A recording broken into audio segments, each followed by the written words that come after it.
అయిపోతుందా? ఆయన పోవాలా, తేయాలా, చేయాలా, 5 సంవత్సరాలు వెళ్ళిపోతాయి అవి. ఆ 5 సంవత్సరాలలో ఏమవుతాయి చెప్పండి? ఇంకా మొత్తం మనుషులు చచ్చిపోతారు. ఇప్పటికే అప్పులు అయిపోయినారు. బీదోళ్ళు అయితే చచ్చిపోతున్నారు. పని లేకుండా, కారోబార్ లేకుండా, ఏం లేకుండా. రేషన్ కార్డులు ఇస్తున్నాం, సన్న బియ్యం ఇస్తున్నాం అని చెప్తా ఉన్నారు. అన్న సన్న బియ్యం అవును కరెక్ట్ అన్న, ఇస్తురు, సన్న బియ్యం ఇస్తురు, అన్నీ చేస్తున్నారు. ఏమవసరం? దొడ్డు బియ్యం కూడా తింటారు మనుషులు. సన్న బియ్యం తింటేనే బతుకుతారని ఏం లేదు కదా. సన్న బియ్యం కూడా తింటే బతుకుతారు. కానీ మనుషులకి ఏం కావాలా? పైసలు ముఖ్యం ఉన్నాయి. సంపాదిస్తే పిల్లలకి ఫీజులు కడతారు, ఇల్లు నడుస్తుంది, అన్నీ నడుస్తాయి కదా. అవి లేకుండా ఏం చేస్తారు చెప్పండి?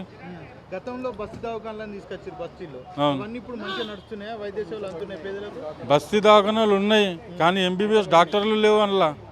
ఎక్కడ పోయి చూపెట్టాలా? ఎప్పుడు పోయినా కానీ డాక్టర్లు లేవరు అంటారు, ఏదో ఒకటి లేదంటారు, ఇంజక్షన్ లేవు అంటారు, టాబ్లెట్స్ లేవు అంటారు, బయటికి రాసి ఇస్తారు.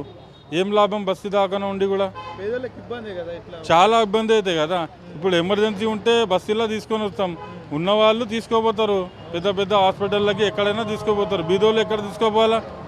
వాళ్ళు ఒక్కసారి తింటే 2 సార్లు తిన్నారు, వాళ్ళు ఎక్కడి నుంచి తెచ్చి పెట్టుకోవాలా పైసలు? చాలా ఇబ్బంది అవుతాయి కదా. ప్రాబ్లమ్స్ చాలా ఉన్నాయి. ఈ కాంగ్రెస్ గవర్నమెంట్ అయితే చెప్తున్నా కదా, దండలు పెట్టి చెప్తున్నాం, ఈ కాంగ్రెస్ గవర్నమెంట్ మాకు వద్దు.